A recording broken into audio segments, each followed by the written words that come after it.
বিএনপির ভারপ্রাপ্ত চেয়ারম্যান তারেক রহমান বলেছেন, স্বৈরাচারের মাথা পালিয়ে গেলেও দোসররা মাথা চাড়া দেবার চেষ্টা করছে। তাদের চক্রান্ত সফল হতে দেয়া হবে না। ফ্যাসিবাদ বিরোধী সব শক্তিকে ঐক্যবদ্ধ থাকার আহ্বান জানিয়ে তিনি বলেছেন, রাজনৈতিক দলগুলো নিজেদের স্বার্থ রক্ষায় তর্কে লিপ্ত থাকলে সবচেয়ে লাভবান হবে পলাতক স্বৈরাচার। ব্রাহ্মণবাড়িয়া বিএনপির কাউন্সিলর এসব বলেন তারেক রহমান। শিহাবুদ্দিন বিপুকে সাথে নিয়ে ইমরুল আহসান জানাচ্ছেন বিস্তারিত।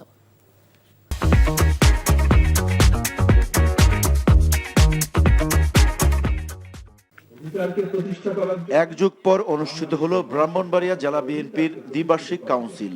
সম্মেলন উপলক্ষে উৎসবের আমেজ ছিল সেখানে। লন্ডন থেকে অনলাইনে যুক্ত হয়ে বিএনপির ভারপ্রাপ্ত চেয়ারম্যান তারেক রহমান বলেন, নিয়মিত কাউন্সিল দলের সাংগঠনিক ভিতকে মজবুত করে।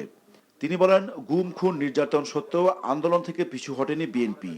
ছাত্র জনতার গণ অভ্যুত্থানে স্বৈরাচার শেখ হাসিনা পালিয়ে গেলেও তার দোসররা দেশকে অস্থিতিশীল করার চক্রান্ত অব্যাহত রেখেছে বলে মন্তব্য করেন তিনি। স্বৈরাচারের মাথাটা পালিয়ে গিয়েছে, কিন্তু স্বৈরাচারের কিছু কিছু অবশিষ্ট এখনো রয়ে গিয়েছে বাংলাদেশে।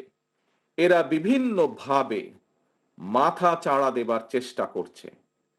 এরা বিভিন্নভাবে চেষ্টা করছে নিজেদের অবস্থানকে কোনোভাবে গুছিয়ে নিয়ে আবার দেশটি তাদের দখলে নিতে। তাদের এই লক্ষ্যকে আমরা হাসিল করতে দিতে পারি না।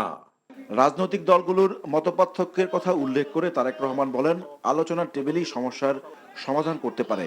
আজকে যদি আমরা শুধুমাত্র নিজেদের স্বার্থ রক্ষার জন্য যদি তর্ক বিতর্কে লিপ্তে থাকি, সবচেয়ে বড় লাভবান হবে সেই পালিয়ে যাওয়া স্বৈরাচার। হ্যাঁ, বিভিন্ন মতামত থাকতেই পারে, আমাদের মধ্যে মতপার্থক্য থাকতেই পারে। আমরা বসবো, আমরা আলোচনা করব। এক আলোচনায় শেষ না হলে আবার আলোচনায় বসবো। আলোচনার মাধ্যমেই আমরা সমস্যার সমাধান করব। আলোচনার মাধ্যমেই আমরা সমস্যা উপায় বের করব। বাংলাদেশকে যদি রক্ষা করতে হয়, তাহলে আমাদের সকলকে যে কোনো মূল্যে ঐক্যবদ্ধ থাকতে হবে। বিগত 15 বছরে ভোটাধিকার না থাকায় জবাবদিহিতা ছিল না বলে মন্তব্য করেন তিনি।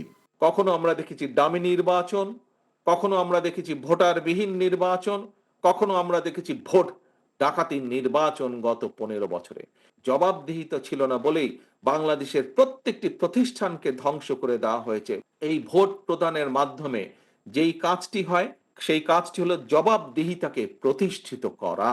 সেটি করার একমাত্র উপায় হচ্ছে নির্বাচন, জাতীয় নির্বাচন।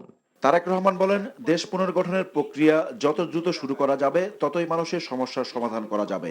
নির্বাচনের ইমরুল আহসান, এনটিভি নিউজ, ঢাকা।